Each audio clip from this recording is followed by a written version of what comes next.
said that Jesus Christ has risen, and he is the open door.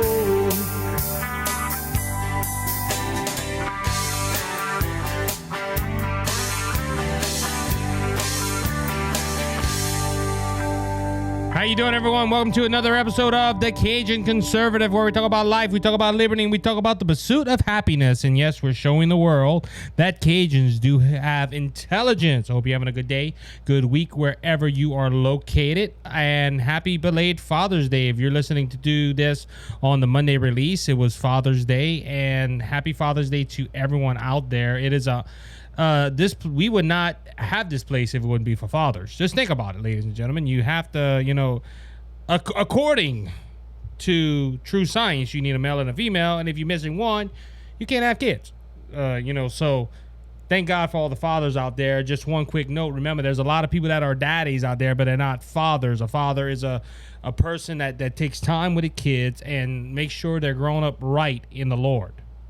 So, are you a father or just anybody can have a child. It takes a man to be a dad, and it takes a man to be a father. Let's just say that. But happy belated Father's Day if you're listening to this on the Monday that the episode has dropped. And if you're watching on YouTube and Rumble, you are seeing a new setting, ladies and gentlemen. That's right. We have moved back into the BJS studios. We had a lot of problems with a BJS show a while back with virtual and everything. And look, I'm going to give you some insight into Brothers Just Searching and to the Cajun Conservative, also our devotionals, all that you can find on YouTube. You can find that on Apple, Google, Spotify, Amazon Music. The only show that's on Rumble is the Cajun Conservative. If you're the first time listener, just go ahead and check all them out. Brothers Just Searching and the Cajun Conservative. Go like and subscribe to us as well. But anyway, if you're watching, this is the first episode that you see. Our BJS studio is the whole where I'm sitting at. This is Command Center for Brothers Just Searching. This is where LB, the producer of Brothers Just Searching, goes ahead and records the show. He edits the videos, and this is Command Center. And we like doing virtual interviews. We have done multiple.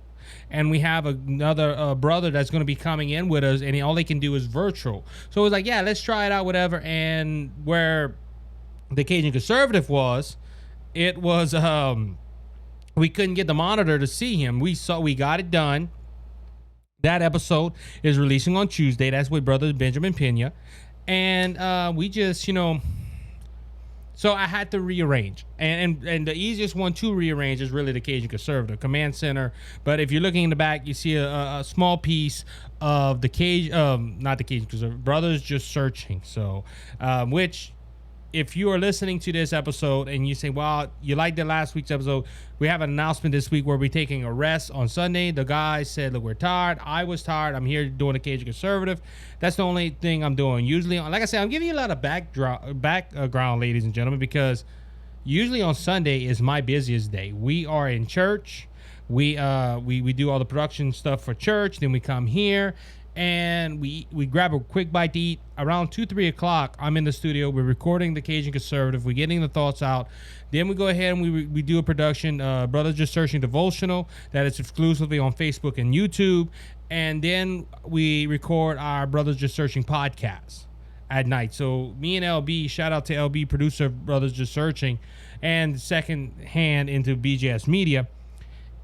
We do a lot. So today, that's why if you're watching on Rumble and if you're watching on YouTube, you see I have a different setting. Still hey, we got some new walls. We have a picture of the Liberty Bell on the wall now, so we have enough room for that. But on that, now if you're listening to audio and you're like, this does not matter, you just wasted 2 minutes of my valuable time, which I do credit your time very valuable, because I love how people choose to listen to see my opinion, and I'm just grateful for that. So thank you to all my faithful listeners and followers. Look, guys, let's raise up the Facebook page. Let's raise up the YouTube page. Let's get this going, ladies and gentlemen. YouTube has been running pretty slow. Rumble has been running pretty slow. If you know somebody with those channels and that's how they like to listen, please go ahead and tell them about the show. I think they'll be appreciated, unless they're a liberal. If they are a liberal, then we will have an issue. We would have some issues with that. But you know how that works, ladies and gentlemen. So let's go ahead and dive into the topics for this week. Not the last episode, we had Scott Ford on the show. And me and Scott, it was a great episode, and we had a lot to talk about, but we really couldn't get into everything that I wanted to talk about. And this week has been very, very busy on the campaign front. Why? Because we have Trump winning big in a lot of elections. Now, I don't know what's the updated. I'm guessing it's around 115, 120. But Donald Trump's record of endorsements is last time I looked was 110-7. It could have went up, it could have went down since then. But last Tuesday, we had some big primaries come on. And me and Scott, we were recording at the time, and this is how we normally do. We just take the election information and we bring it to we bring it on Monday's episode. But listen to this right here. Trump endorsed candidates looks to upseat GOP incumbent today. That was on Tuesday, which was the 7th of June. Tuesday marks another primary election day in a handful of states: Maine, North Dakota, South Dakota, Nevada. And while not all the races are contested, there are several in which Trump-endorsed candidates are challenging incumbents, Republicans, in showdown between the two camps within the GOP. The former president, at the time of this article was written, is currently sitting at 110-7 in the midterm primaries. Now, this is by Bullet Pundit, but there has a few losses for his pick, most notably Mason Carthorne, Charles Hudson, David Perdue, Judy Hance. Here's what Town Hall is watching on Tuesday. Now, this is from Town Hall. This was during the day. And ladies and gentlemen, I was watching. I really wanted to see what was going on. So we got the news Tuesday night from South Carolina. Tim Rice, who voted to impeach Donald Trump, I think the second time, not the first, lost his GOP primary because one of the main reasons is for voting to impeach Donald Trump. GOP Tom Rice lost his election primary against Trump-backed state Representative Russell Fry in South Carolina on Tuesday. Now, this was the election that a lot of people were watching because Graham Allen, the famous guy on YouTube that made Dear American, he has a podcast out there, which is a great podcast. He was running for this seat. And Donald Trump teamed up with him and Fry. And Donald Trump asked him, look, can you please step out because you are running neck and neck with Fry. We got Rice on the other hand. I don't know what's up with South Carolina. Look, I'm not trying to offend none of my South Carolina listeners, but do all y'all names in with something with food? Because we got rice and we got fry. You know, fried rice. I don't know. But anyway, this was what Graham Allen was running for, and Graham Allen stepped back and he made a Facebook Live video where he said, "Look, Mr. President, you were right. I needed to drop out. We won because of it." So this was a Trump-backed candidate beating out an incumbent representative. And it's all because of one thing. He impeached Donald Trump. Now, ladies and gentlemen, this should prove a point to a lot of politicians here, but they're not going to listen, especially Lindsey Graham and the other nut. I can't always think of his name. I know it's something long, so I don't even try to attempt it. But, ladies and gentlemen, this is a point right here. And all these politicians should take into account with this. If you go against Donald Trump, and I'm not saying Donald Trump's perfect. I'm not saying Donald Trump is the light of the world. But listen to this, ladies and gentlemen. If you go against the people, it's just not because they're backed by Trump. People did not want Trump to be impeached. Both times. A lot of American people thought it was stupid. A lot of American people thought it was idiotic of these politicians to do this. And this is even after the January 6th incident. The American people did not want Donald Trump to be impeached. But the left and some moderate Republicans said, no, we're not going to go ahead and listen to you. We're going to go ahead and do our own thing. And look, unfortunately, Louisiana has one of them rhinos, and he's called Bill Cassidy. Bill Cassidy voted against Donald Trump to be impeached, and he even said, I don't think this is constitutional, but I'm going to do it anyway. And the people of Louisiana were screaming to Bill Cassidy, please do not vote to impeach Donald Trump. You know what Bill Cassidy did? Bill Cassidy did, and now Bill Cassidy is just going off the rails. He's voting for gun legislation. He is he's teaming up with the left on everything. Build Back Better, the infrastructure bill, all this stuff. Bill Cassidy doing, and all the Louisiana people are saying is, stop, Bill Cassidy. Do what we want to do. We put you in there. But you know what Bill Cassidy says? No, I'm going to do what I want to do. And that's what Tom Rice did. Tom Rice told his constituents, hey, I'm voting to impeach Donald Trump because I believe in the Constitution, and I believe that we should not have this. Okay, Representative, Congressman, I understand your conviction, but when your people tell you no, you shouldn't go ahead and do it. And we got some more examples of this, but listen to this, ladies and gentlemen. Republican Mara Flowers wins special Texas district. Democrats carried by 13 points in 2020. This is from the Daily Caller. Republican Mara Flowers, a first-time candidate for election, wins a special election in Texas' 34th district to complete the term of former Democrat Representative Philemon Villa, who resigned in March. Ladies and gentlemen, now listen to this. With more than 70% of the vote at the time of this writing of the article by the Daily Caller, Flowers held a 51% support, and a Democrat, Don Santes, granted 43.5, despite the percentage of two other candidates on the ballot. One Democrat, one Republican. Flowers were able to avoid a runoff, special analysts called the race shortly after 10 p.m. Now, ladies and gentlemen, this is the thing right here. Remember, the Democrats are saying, oh, the Hispanics, they're voting Democrat. They don't want Donald Trump in there. They don't want the Republicans in there. But ladies and gentlemen, you got to realize that illegal or not illegal, think about this. They still got to pay for fuel. They still got to go ahead and work. They still got to get to places. And guess what? The inflation it's just not involving legal immigrants. It's involving illegal immigrants. Think about that, ladies and gentlemen. A lot of people ain't putting this into the thought. Illegal immigrants still have to buy gas. They got to buy groceries. They got to live somewhere. Inflation is hitting them as well. So even illegal or not illegal, the Hispanics might think, well, they might deport us, but if we come here, we live in like Mexico because we can't afford the food. Think about it, ladies and gentlemen. Look, if you're illegal, great, get a good paying job. But a lot of these illegals that come here, they're getting paid pennies on the dollar. And guess what? They can't afford to live here. They might go to Mexico and have a luxurious lifestyle with the money that we're bringing to them. But the problem with that is these people are suffering just like we are here in America. On that note, this is an Hispanic woman, an Hispanic Republican, won a heavily favored Democrat district. If I'm not mistaken, I don't think this district has been won by a Republican in over 100 years. Ladies and gentlemen, Joe Biden won this district in Texas by 13 points and it turned red.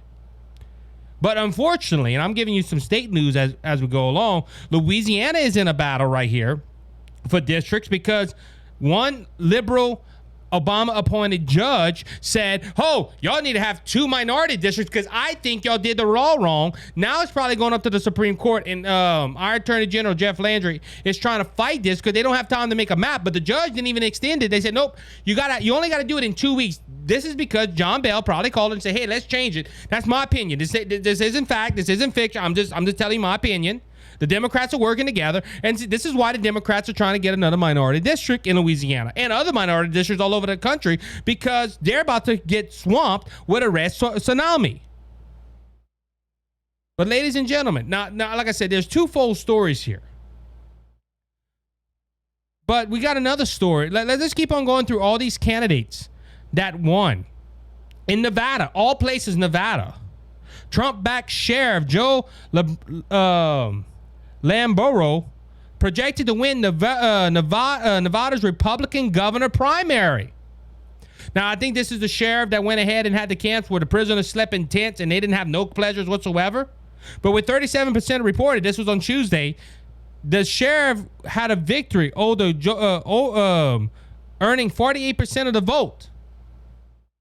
Ladies and gentlemen, this is in Nevada. We also have a Senate race. Trump endorsed Adam Lexner wins nomination in Nevada U.S. Senate Republican primary. Ladies and gentlemen, and look, and Scott, me and Scott brought this up, and he asked the question, what about the red wave? And he had questions about the last election and whatnot. Okay, I understand the concerns of some Republicans that believe that. But ladies and gentlemen, this is getting out. Look, if we go by the math, there were about 5 or 6 before that I know. So Trump, if they count all of them, Trump has to be over 120. But that just isn't the point, ladies and gentlemen. Republicans are winning races because what the Democrats are doing. They're pushing gun legislation. They're pushing climate change. They're pushing, and we're going to talk about some backroom deals in a little while. But think about this, ladies and gentlemen. The Democrats are running scared. Why do I say this? And we had from the Daily Wire, Democrats predict impeachment, violence, and even civil war if Republicans win in November. Congressman Jamal Bowman, and this is a congressman from New York, predicted the effects would be disastrous if Republicans were to win control of Congress in November, claiming that anything from violence to a civil war was possible. Bowman, during a weekend appearance on MSNBC, The Cross Connection, argued that Republicans would likely impeach President Joe Biden, which they said they weren't, unless something major happened, as soon as possible if they are granted control of the Congress. Now, ladies and gentlemen, this is why you think about it. This is why they're scared. This is why they're scared of a red wave or a red tsunami. It's because they know that all their policies that they're pushing through are going to be brought down. But listen how these Democrats are talking, ladies and gentlemen. This is why this is scary. Look, I'm leading all up to this. These elections, these primaries, and these primaries that are going forward are showing that the Democrats are going to lose. The Republicans are favored by 2 points to win the whole House of Representatives. Ladies and gentlemen, these Republicans are scared. So what they're going to push? The things that they were doing. Y'all going to impeach Joe Biden. Really? Y'all impeached Donald Trump twice for something that was stupid. They're going to incite violence. Really? Well, what about the summer of 2020? That wasn't led by Democrats in the House of Representatives. No, but when you have politicians saying, hey, we're going to bail you out of jail, that's a problem, ladies and gentlemen. That's inciting violence. They're going to start a civil war. We have a race war already, ladies and gentlemen. This country isn't racist, but guess what? The Democrats are pushing racism. The Democrats are pushing gender ideology, and it's making people divided. That's the only way they can win, ladies and gentlemen. It's not by uniting the country. That's what we're doing with racism, and that's what we're doing with this gender ideology and sexual talks. We're trying to unite the country. No, ladies and gentlemen, they're trying to divide the country. One more article, then I'm going to go ahead and take my break. We're on our heels. Democrats reportedly confront campaign leadership after Republicans flip Texas seat. This is one with Miss Flores.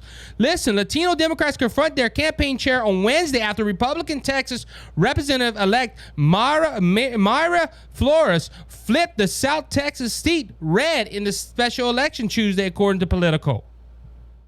Ladies and gentlemen, the Democrats are running scared, and this is why they're coming up with these stories. The Republicans are going to go ahead and cause division. The Republicans are going to go ahead and take away your freedoms.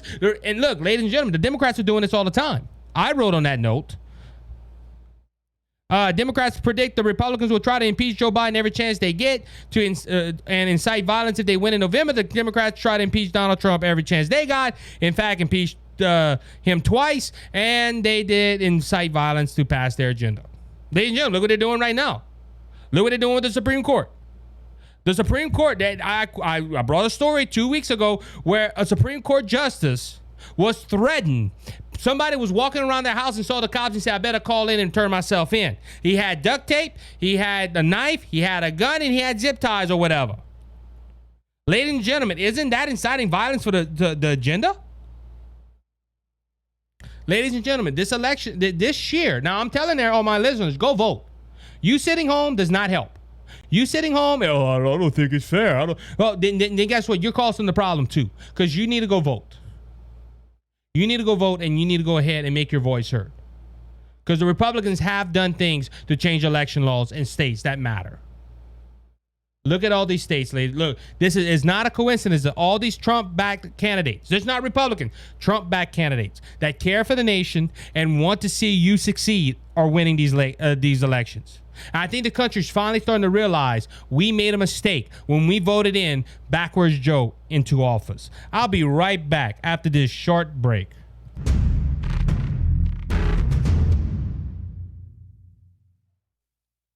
How you doing, everyone? Isaac here. I'm the Cajun Conservative, and I want to thank Brother Lanny Hayes from Hayes' Dump Truck Service for their generous support of the Cajun Conservative and Brothers Just Searching. Hayes' Dump Truck Service serves the Lafayette and surrounding areas. If you have any job that you need done, like cleanup or hauling material to your job site or your home, we haul limestone, we haul sand, we haul topsoil, any type of material you need. If you're in the Lafayette and surrounding areas, please call Brother Lanny Hayes at 337-852-8043. Remember, Hayes' Dump Truck Service, where Jesus is Lord of the company.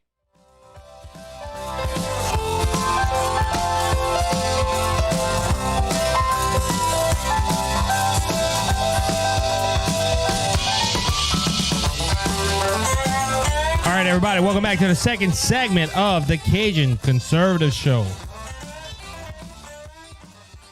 So, talking about this, we talking about Tom Rice early losing his incumbency seat, and you have Fry that's going to be going ahead and running that district in South Carolina. I think there's another Republican senator that is in the hot seat right now. This was written Saturday, June 18th. Texas Senator John Cornyn booed by crowd at state GOP convention while negotiating gun control bills. Now, look, ladies and gentlemen, what I just talked about right here, look, that's what I said. The Trump-backed candidates are winning because of one reason. I think people in America are starting to realize who the rhinos are and who they're not.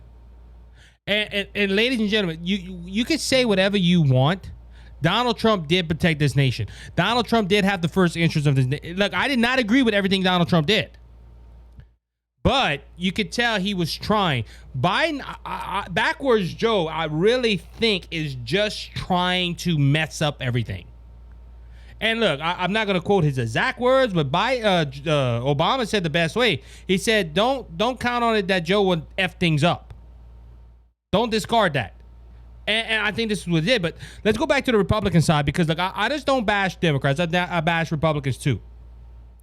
You had 10 senators team up with Christian Sinema and other Democrats that they talked about redoing the gun control measures. And they have some things. There's some things in this bill the bipartisan bill that I like. Mental health care, they're touching that.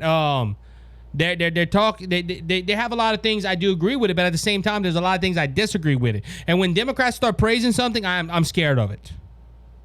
But anyway, but a lot of Americans don't want this. A lot of Americans think, hey, we're good. Leave our guns alone. Let us do what we need to do. Just leave us alone. But Senator John Cornyn from Texas, and our own Bill Cassidy from Louisiana, and many other Democrats, Lisa Murkowski, Mitt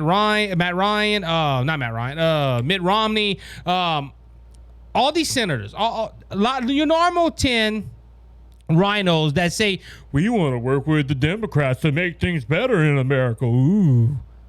But John Cornyn was a surprise. Anyway, I can't believe Texas would go ahead and send Ted Cruz to the Senate and send this guy.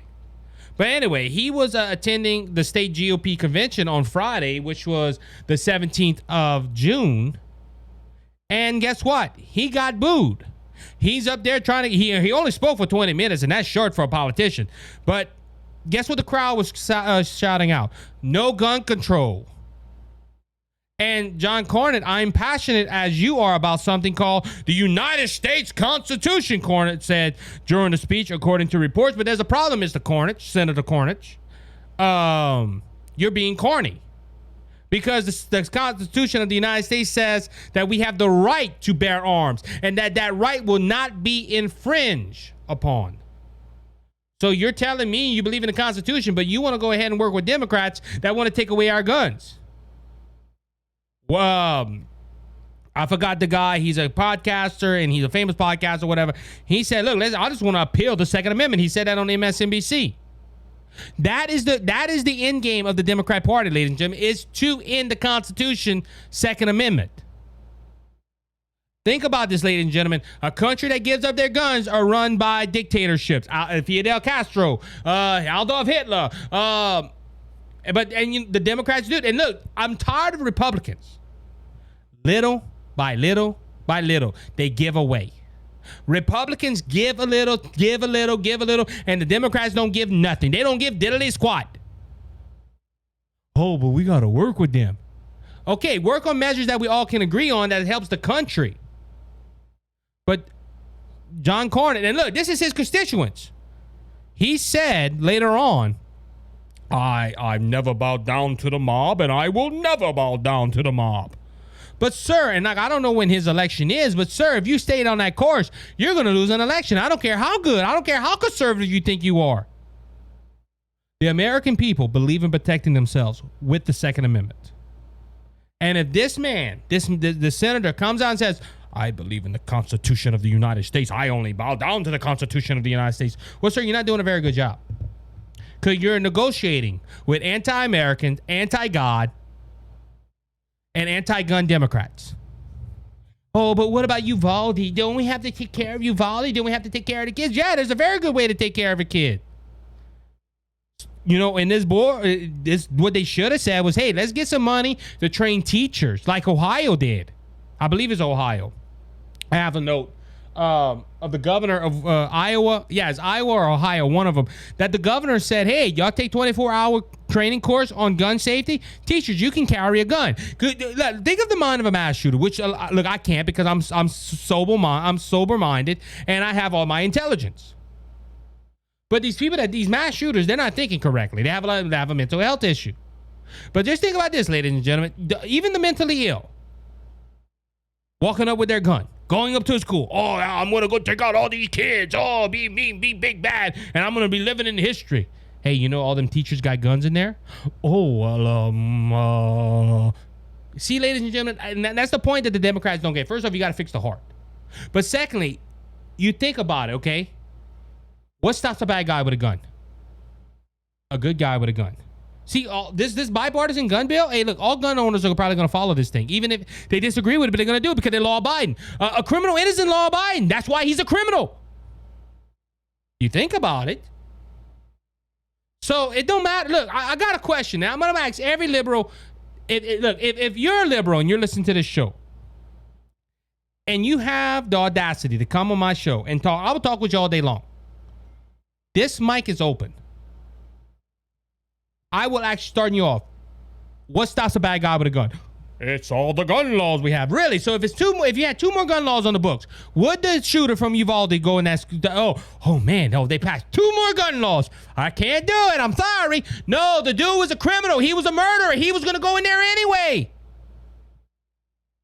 But John Cornyn gets booed, and I'm not going to yield to the mob. Really, that mob votes you in. If that was in Louisiana or Iowa or Kentucky or somewhere else, you could say that. Hey, I don't listen to these people. These ain't my constituents.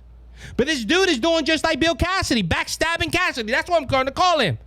Backstabbing Cassidy went ahead and look, hey, I'm going to abide by the Constitution, but goes ahead and tries to impeach Donald Trump and is working on his gun legislation. And look, backstabbing Cassidy, I heard he wants to run for governor. I hope he does. Because I'm going to be honest with you. That would be you never saw Bill Cassidy lose so fast. Louisiana does not like Bill Cassidy. And I'm just using that as an example. But John Cornyn, I don't bow down to the mob. Well, the mob hires you. And the mob is on the right side of this, ladies and gentlemen. And look, isn't it kind of funny? On a side note, I'm going to get to my next topic. Isn't it kind of funny that these Republicans always bow down to the wrong mob?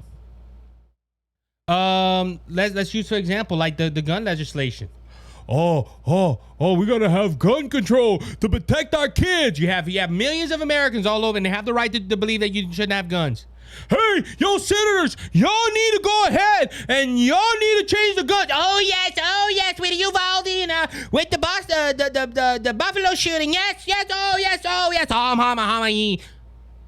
We're gonna bow down to y'all. Yes, we're gonna change the gun legislation. But you have more Americans that say, hey, we don't want guns taken away. We don't want new gun legislation. You know what they tell them? Screw y'all. We don't bow down to the mob. But see, ladies and gentlemen, on the left, they bow down. Why? They might be afraid they're gonna riot. See, that's the only ones that do that. Oh, what about January 6th? No, January 6th was not an insurrection. If that was an insurrection, I'm the governor of Louisiana, and I have a multi-million-dollar contract on this podcast. It just don't make no sense. Anyway, so Joe Biden last week went ahead and made some noise. No, he was not farting. I'm just saying. He's full of hot air. Anyway, the White House on Wednesday accused American oil companies of using the war in Ukraine to achieve record profits, urging them to produce more oil. This is from Breitbart. The White House press secretary, KJP, began the daily press briefing by pointing out that the oil companies continue to make record profits while prices continue to climb. We are calling on them to do the right thing, to be patriots here, and not to use the war as an excuse or a reason not to put out production, she said. Jean Pierre followed up on Biden's stern letter to all companies sent Wednesday morning, threatening to use his war power to force companies to produce more gas. Ladies and gentlemen, listen to the hypocrisy on this right here, okay? Just listen for a second.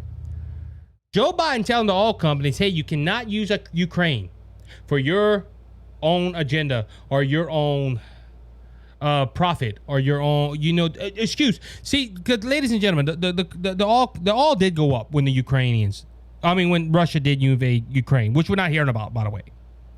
But now there's a problem right here, ladies and gentlemen. Biden uses Ukraine all the time. Oh, the gas prices are up because of Ukraine. All the shortages in the world. We can't get baby formula. We can't get food. We can't get a motor oil. We can't, whatever the crisis is. We can't get it because Ukraine, Russia, inflation. That's all. Y'all blaming me. It ain't me. That's Putin. Putin went ahead and invaded Ukraine, and that made the markets go up, and that made inflation. So why is it, that's one point I'm going to bring out right here. Why is it okay for Biden to use Ukraine, but nobody else can? Look, gas prices, all companies that did come out, they did make some money. They made a lot more money, but the thing of it is, ladies and gentlemen, they have to go up to keep the production up. They got to keep their prices. Any business person would say that. Unfortunately, me as a businessman, we had to go up on our prices for dirt, sand, and everything. Oh, you're trying to gyp the people. No, we're trying to pay our bills.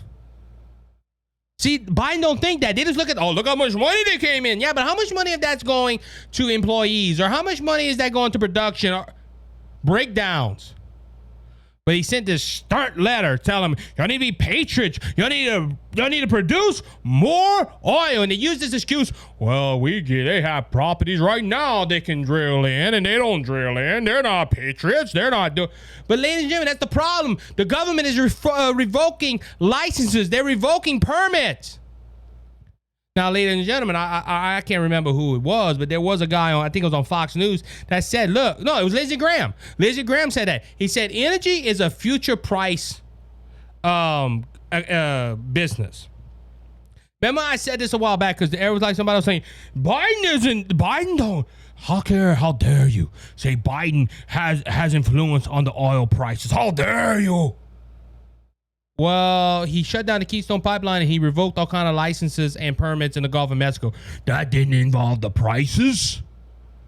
Well, if you're Russia or you're Saudi Arabia or any other major oil company, wait a minute, they opened the Keystone Pipeline? Oh, wait a minute, they're drilling in Alaska and in the Gulf of Mexico?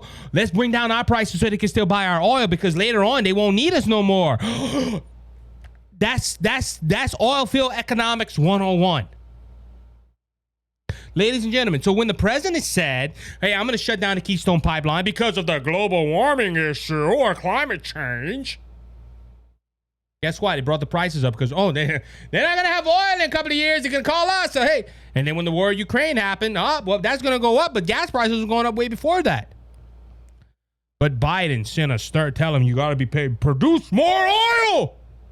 If I was an oil field company, I would have called the president and be like, can you go ahead and release some of our federal lands that we can drill oil, which they did. This is from the Daily Caller right here. Oil companies unload on Biden after his taunting vile threats. All companies and the industry trade groups criticized President Joe Biden after he sent a letter to them threatening actions over high gasoline prices. Now, before we move on, I'm going to talk about the threatening actions. I'm going to use my war privilege. Ladies and gentlemen, is America in a war? I'm asking the question, is America in a war right now? Oh, no, we're supposed to be at peace. We're only encouraging the war in Ukraine. Well, then how can the president use war privileges when there is no war? I'd like to ask a lawyer that. Maybe a lawyer is listening. You can send me an email or you can send me a message on Facebook. But ladies and gentlemen, how is that? How can a president of the United States use war privileges when we ain't in a war? He did the same thing. He used for the formula. He did it. He signed something where we can get more formula. Oh, we do the disaster calls or whatever it's called. But ladies and gentlemen, on Wednesday, several of the companies Biden addressed in his warning letter responded in force, echoing the industry group response. They noted that refinery utility rates are high and that the president's policies are holding them back. So, ladies and gentlemen, who's at fault for the high gas prices? Ladies and gentlemen, significantly, the refining capital capacity in the United States, we've been investing through the downturn to increase refining capacity to process U.S. light crude by about 250,000 barrels per day. ExxonMobil said in a statement shared with the Daily Caller News Foundation, we kept investing even during the pandemic when we lost more than $20 billion and had to borrow more than $30 billion to maintain investment to increase capital to be ready for post-pandemic demand. So, ladies and gentlemen, they're telling them, look, hey, we had to raise our prices. We had to spend everything. But ladies and gentlemen, now I'm going to bring on to another point. See, now Joe Biden is hearing the oil field companies say this. But he's still pushing the green energy crisis. He's still pushing and look, there is one article. I don't have it in my notes, but I forgot what newspaper it was. But anyway, somebody asked a question. Is Biden doing this to proceed to go ahead and to extend his political agenda or to push his Green New Deal thing? It's pretty likely, ladies and gentlemen. This isn't done by random. This has been well planned. Now, this is another thing too, ladies and gentlemen. I think, because this news article is going to go ahead and prove it, that Biden is doing this, not listening to the oil field companies, which is his fault, because he's trying to put us more dependent on the government. Why do I say that? The Daily Wire went ahead and report White House still considering sending gas cards to American people, reports. The White House is still considering sending out gas rebate cards in the effect to help millions of Americans afford gas as they face high gas prices at the pump. On Friday, the 17th of June, Fox Business report that Joe Biden is considering all options to provide relief, including gas cards. Ladies and gentlemen, listen to what I just said. He wants to send people basically more money to buy gas. Ladies and gentlemen, just think about this. Think. The president of the United States. Hey, you know how we fix this problem? I'll tell you how we fix this problem. Let's get more money to it. See, ladies and gentlemen, this is the whole thing about the Democrats right here, and even backwards Joe. Inflation's going through the roof. And I have another story. We're going to be talking about Joe Manchin and Chuck Schumer in their private meetings and backroom deals in a little bit. But listen to what the Democrats are thinking. Hey, inflation's high. Gas is high. Supply chain crisis. How do we fix that? Well, look, if I was an advisor to the president, I'd say, Mr. President, open the Keystone Pipeline, open the Gulf of Mexico, That brings gas prices down. That also brings inflation down because they're going to give them jobs and it's going to help the economy and all that good stuff.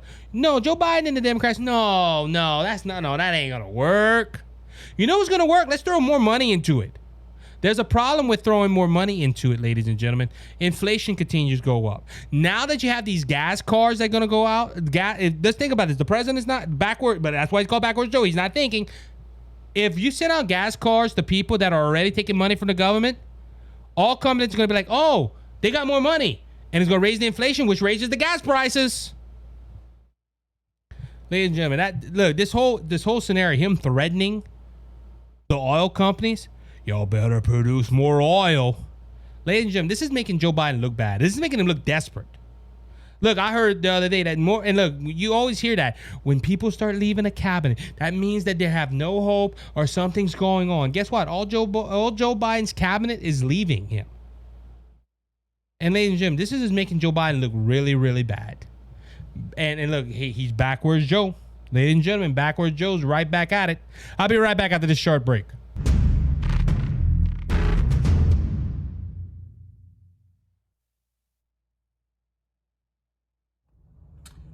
Cheers and good on you, boys and girls. My name is Scott Ford, and I have a show on Rumble. It's the Scott Ford Show, all in one word, the Scott Ford Show, and it's on Rumble. And I also have a motivational success show on YouTube. So go ahead and subscribe and ring that bell. That would mean a lot to me. Enjoy your life. Thank you, Isaac. God bless. Can you touch me with your hand? You made me understand.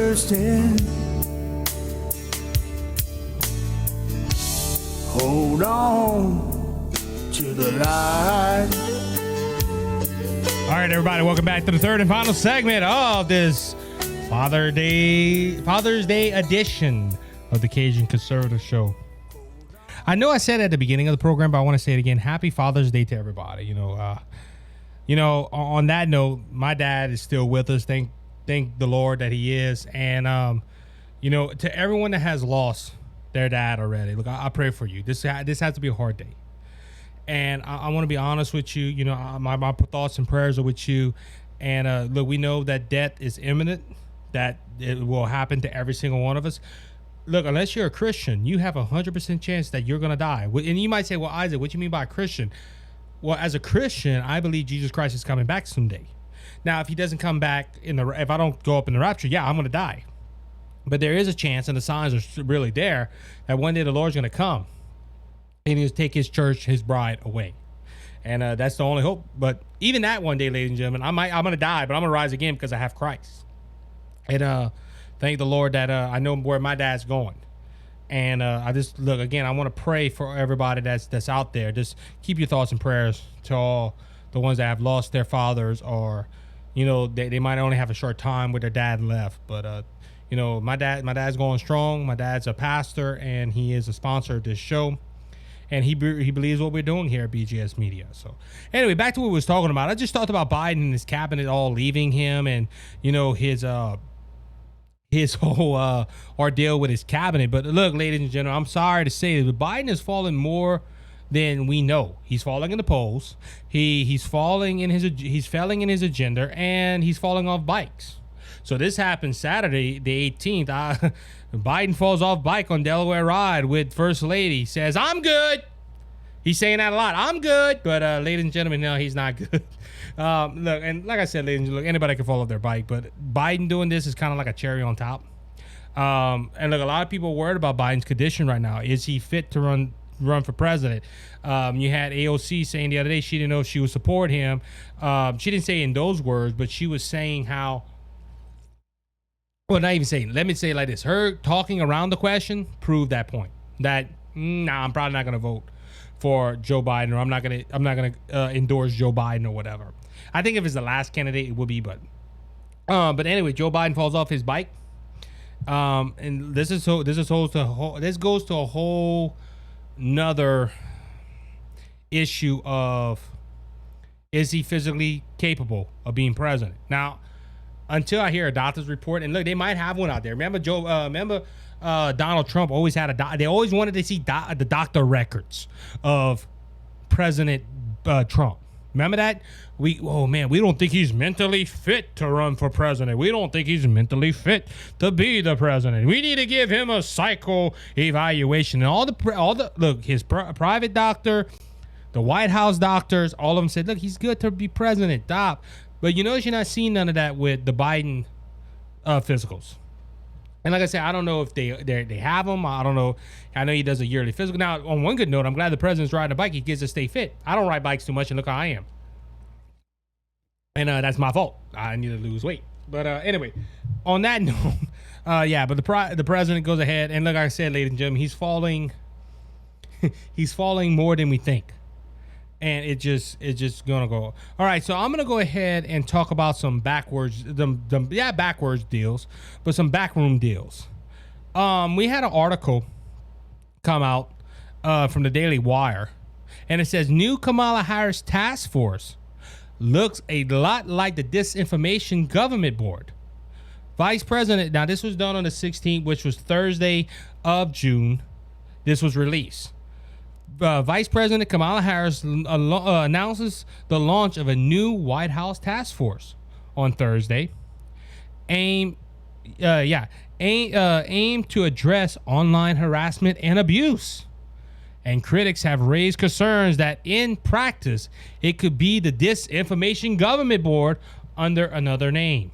The task force, according to Thursday's announcement, plans to address all online harassment and disinformation, but will also focus on specifically the disprioritizing online harassment forced by women and girls and people with the LGBTQ community. Now, ladies and gentlemen, this whole podcast relies on the internet. I'm just being honest with you. YouTube, Rumble, all the audio platform. We go to one source and it sends it out to all the rest of them. So we're really heavily on the online. Now, this is the scary thing about, first off, the scary thing about this White House task force. It said that like the LGBTQ community. I criticize the LGBTQ community, not the person. Does the way they're handling things with pride. Like for prime example, and I was supposed to put it in here. Something came up, I couldn't. There's and I can't think of the girl's name, but this was a famous influencer on TikTok and everything, and she came out and says, "Oh, I'm coming out the closet. I'm gay," and the left has lifted this girl up. Now this is a 16, 17-year-old girl. Lifted her up to the pedestal of the spokesperson for the LGBTQ community, and iHeartRadio had an event that they sponsored. Do you know what the event was called? Don't Cancel Pride. And I'm glad I'm like I said, I'm going off, but criticizing the LGBTQ, that's why I'm bringing it out. I looked at this and I'm like, wait a minute, Don't Cancel Pride. There's, except if you're a conservative or a Christian network, there's nobody trying to cancel Pride. Come on, man. They're having parades. Me and Scott talked about this last week, or last Tuesday on the show, or last Thursday on the show. I'm getting all my days mixed up. But me and Scott talked about this. They had a parade where they had men whipping each other in handcuffs, in hardly dressed. You had a singer having a strap on of a man's genitals and stroking it in front of kids. And then you have a man that's dressed up as a drag queen opening his thong or his underwear and letting kids put dollars in it. Ladies and gentlemen, who is canceling Pride? The left is lifting this up. And look, the new Buzz Lightyear movie. My wife surprised me with going to the theater, and that we chose to watch that. I don't know if she knew what was going on, but I sat down and watched it. I watched the Lightyear movie. I remember saying a while back I might not watch it, and look, I went and watched it. But ladies and gentlemen, from the first 30 minutes of the show, they're showing a gay couple, and they're showing a kiss scene. I knew it was coming. It was no surprise. But there's conservative outlets out there like, oh, Disney did it. Who's canceling Pride? Nobody is canceling Pride. I think it should. That's a sin. Yes, cancel Pride. But this new task force, see how I just talked? This new task force under Kamala Harris, that is harassment and that is abuse. So we need to go ahead and take that off. Now, this is the thing, ladies and gentlemen. I'm going to be honest with you. You can go ahead and say, well, Isaac, hold on. This is a whole new thing. This is a whole new task force. But ladies and gentlemen, don't you remember that they paused the Disinformation Governance Board? This board was done by Homeland Security to go ahead and watch out for foreign false information.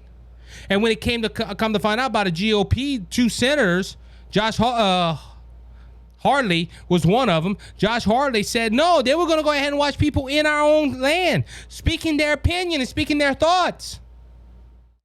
Now, all of a sudden, I don't know if Kamala Harris had this idea, but it's all of a sudden that this board got paused, and all of a sudden Kamala Harris comes with a new task force to make sure that there is no harassment of the LGBTQ community and girls.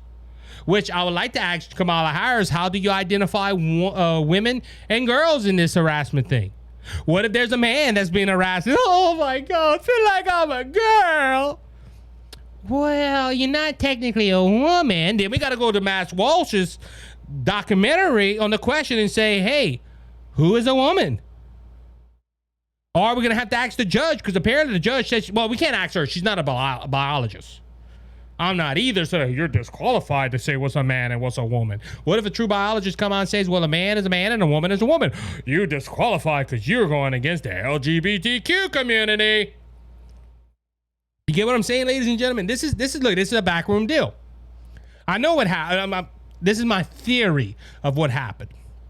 For all you fact checkers out there, they knew that the Disinformation Board put a bad taste in Americans' mouth, because even liberals are like, no, you're suppressing the First Amendment. So their plan was this: hey, we're gonna go ahead and we're gonna go ahead and just, we're going to pause that. We're going to look back at it. And they called in Kamala Harris and said, hey, can you start a new task force? And it was signed, ladies and gentlemen. It was signed on Thursday, where it says President Biden will sign a presidential memorandum establishing the White House task force to address online harassment and abuse, responding to the need for government leadership to address online harm, which this prioritized affected women, girls, people of color, and the LGBT plus individuals. The press release stated, going on to the note, that the task force would include Attorney General Merrick Garland and Surgical General Velva Vika Marty, amongst others. That's the guy, that's the girl, there's a general. Anyway, ladies and gentlemen, then like I said, this had to be a backroom deal. This had to come on and say, hey, look, this is my theory. People, you're a conspiracy theory, but it's too close. Ladies and gentlemen, this is too close. And ladies and gentlemen, almost all the disinformation governing boards. Now, this is the problem with this, though, ladies and gentlemen, before I move on to what I want to talk about next. This is the problem right here, though. Americans are going to see, oh, they're helping out women and the LGBT. Oh, just online harassment. And ladies and gentlemen, the government is watching and going to start censoring people. They're already using Meta. They're already using Twitter. The only one they ain't using is True Social. But this is the problem, ladies and gentlemen. Americans are going, oh, this is for online harassment. This is fine. See, when they say government informational board, oh, no, that's bad. That's infringing on the First Amendment. We're going to change the name of it. That's all they did, ladies and gentlemen. And I'm calling it. This is what they did. Another backroom deal that we had this week. Remember, look, I'm going to be honest with you, ladies and gentlemen. I called it. I'm going to toot my own horn. I called it. And a lot of my friends have called it. Do not trust Joe Manchin. On this show, I praised Joe Manchin. I said Joe Manchin was doing what was right. I'm glad he's a moderate Democrat that's helping out the Republicans. He did not shoot down the filibuster, and he stopped Build Back Better. Well, Senate Democrats are preparing for a possible summer action that still includes climate, tax reform, and prescription drug bills, grinding behind the scenes of a new vision during high-profile gun safety talks. What they're talking about right here. This is from Politico. Politico says, back burner no more. Democrats set Manchin's talk on party line bill to Schumer. With much of Washington's attention on guns, Majority Leader Chuck Schumer and Senator Joe Manchin, Democrat West Virginia, met twice this week on potential party line package. That's more afoot. Schumer and his staff are working with the Senate Parliament to help tee up a possible July or August vote. And a preliminary Democrat pollster has tested how popular majority companies of the hypothetical bill would be in a Senate battleground state.